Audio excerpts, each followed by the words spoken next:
Acceso. Mantenere la calma. Seguire le istruzioni. Rimuovere gli indumenti dal torace del paziente. Applicare gli elettrodi come illustrato.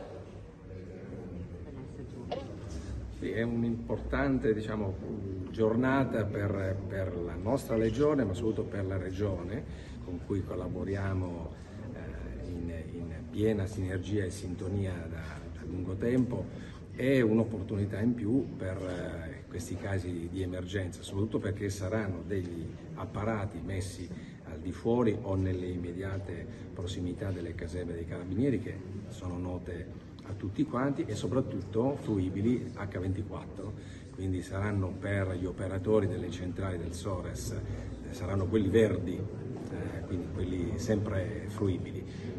È importante far conoscere questo dato, è importante far conoscere la nuova normativa che copre dal punto di vista legale anche coloro che dovessero intervenire pur non avendo un'abilitazione e con una qualifica specifica. È importante sapere che questi 110 che si uniscono agli altri 5 che avevamo già in dotazione precedentemente saranno inseriti nel grande alveo delle dotazioni di cui potrà disporre la centrale del SORES e quindi di tutti coloro che si occupano dell'emergenza sanitaria del Friuli Venezia Giulia.